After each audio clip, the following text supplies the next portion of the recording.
there's this cage that went up around the chicken wire, and it was all around like the cage, the ring, and people would like throw things at it, and there was like a bunch of animals, like Rocky, like a hurricane video where they're just like on the cage going like. Ring is all dusty, and you know you get in there and it's hard. It's like hard, like a boxing ring, and you take a bump, and like this puff of dust comes up in the air. Finish the match just covered in dirt, horrible like dust-filled hair. I had long hair at the time, but it was just like surely Dusty Temple. And then so I went backstage and I was looking around for the shower. So I was like, hey, you guys know where the shower is? So yeah, the shower's over there. So I go to where the shower is, and it's a guy has a hose in the back of a toilet tank. And he's siphoning it like you would steal gas. Like, water comes out, and that's the shower. And I'm thinking, you gotta be kidding me. Like, this is insane. This is real, is it? And they're like, no, this is the shower. I said, well, how can you shower in there? But they had the hose in the back of the toilet tank. And he goes, it's okay, amigo. It's from the back of the toilet tank. And I was like, man, where I come from, toilet water is toilet water. I don't think I will be having a shower tonight. So I mean, there's everywhere highs and lows, but Tokyo was always a great wrestling town. And best match, I mean, within the course of the book, probably the match I had in the sumo arena in Tokyo against Ultimo Dragon. It was a match we had for the championship for a company I was working for called War. And it was the match that when I finally got it on tape, it was like 15,000 people. It was a really good match. I won the title, so it was like the perfect resume, you know, perfect audition tape to send in, and that's how I got the job. Mick Foley was at that match. He took the tape to Paul Heyman. That's how I got into Paul Heyman to ECW. And then further on, Benoit gave the tape to Jimmy Hart, who showed the tape to Bischoff, which ended up getting me indirectly the job into WCW. So that match was like my calling card that got me some really good work. So within the course of the book, that's my favorite one.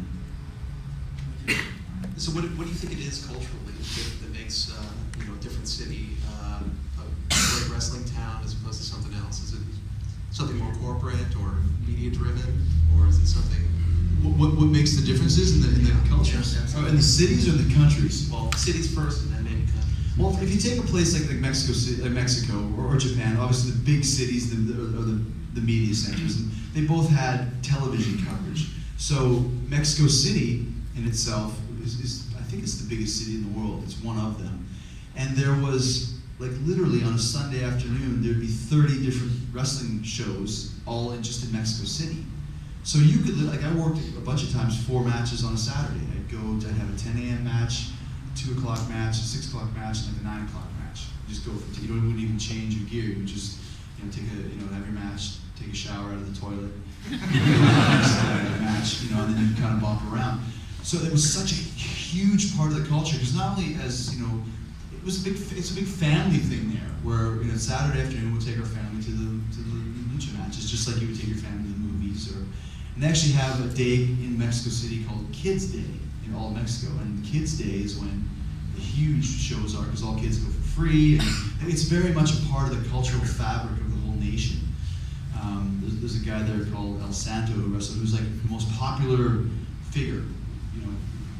I can't even think of who he's like here, because it's not even beyond wrestling. Like if Tom Hanks passed away, or if or not even that, like Kennedy, or somebody like that huge. I can't even know who's the famous, like Elvis, like an Elvis type of thing. Like just he was the hugest star ever, and that's just part of the culture. And all the people there wear masks. I never wore a mask. I was always expecting, like, oh man, like when I first went to Monterey, like, oh, maybe I'll get like a cool, like maybe a robot mask. Like, spider webs will shoot out of my fingers, and I'll have a really cool, like, Gene Simmons cape or something. Instead, I got there, and the promoter handed me this little yellow ball of spandex that was the size of a Speedo. And you wear these. It was not very manly, shall we say. Not that there's anything wrong with that.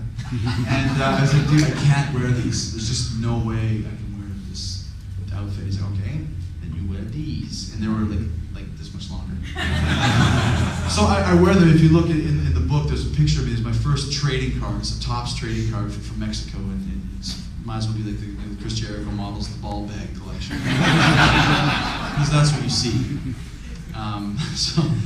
But once again, and it's just kind of another thing that you deal with. But And in Japan too, like it's a very big part of the culture. It's much more. Not that wrestling isn't respected here, but it's much more of a mainstream respect. Things a fight and as a warrior, and you have fighting spirit, and you're a soldier, and people respect that. And there's much more of a respect level.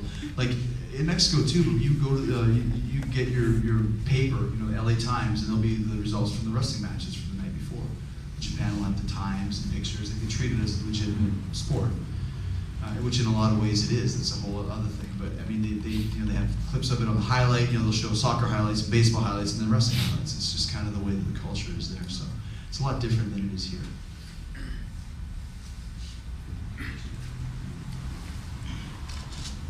Hey, how you doing, Chris? How you doing? I got 2 questions. One, will you show me the Scott Norton arm wrestling trick? Yes, another good question. You guys have done your homework. For those of you who haven't read the book, I left 2 little questions that I talk about nitro dance, and I was too lazy to describe it. So if you want to know what it is, just ask me. And the other one was the secret Scott Norton arm wrestling trick, that I became the arm wrestling champion of Monterrey, Mexico, because of this trick that I learned. I've never lost an arm wrestling match, so I'm not going to have any more ever again, because I'm not going to take the chance of losing. But I will show you the arm wrestling secret.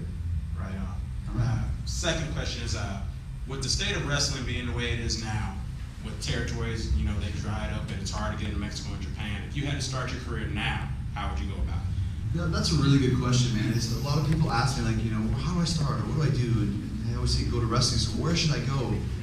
I don't know, man. Like, I haven't been in wrestling school for 17 years. I mean, there's some places to go, but it was getting harder back then, because how the business used to work, there was a lot of little territories all around the world, and all around the States, and everywhere else. You would just go from territory to territory. Then Vince took over and bought up all the territories. There was just his company, but there's still WCW, there's some other ones. Slowly get smaller. Then Smoky Mountain is gone, and ECW is gone, and then WCW is gone, so now you have the WWE. But even when those territories were drying up, like for me, I could go to Mexico. There's a lot of foreigners there. I could go to Japan. There's a lot of companies that were using foreigners on a steady basis. Europe had a great system there. You could go there for 6 months if you wanted to. Europe is closed, and Mexico still uses foreigners, but not as many. The peso crashed there back in '94, and it really ate up a lot of the profits you could make there. And in Japan, I mean, they're really into the shoot fighting now, and wrestling's kind of become passé. So it is getting harder and harder to start. And if I was starting today, I'd find a really good wrestling school, go get trained properly. Don't go to Dirty Danny Schwartz Wrestling School.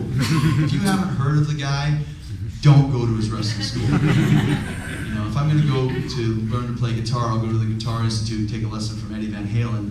I won't go to Stinky LaRue down in his basement. I think you got to look at it that way. I think Lance Storm has a school, and the Dudleys have a school. So there's places that you can go, but it's a lot harder now. I think even if you did go to a good school, get some basic training, then you try maybe go to a developmental territory for the WWE, maybe in Florida or in Louisville. And then just kind of go from there. And like a lot of guys, they work for 6 months to a year, and they're on the main show. And not that it's their fault, but they're just not ready. They just don't know how to handle it. They're just not good enough yet.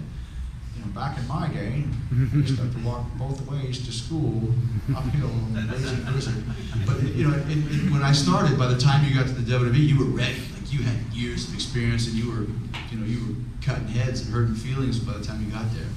It's not like that as much anymore. And once again, that's why my tale, so to speak, is very unique, because it's the last of the Mohicans. I think my book and Brett's book are the last 2 books you're going to see that deal with it, going through the business this way.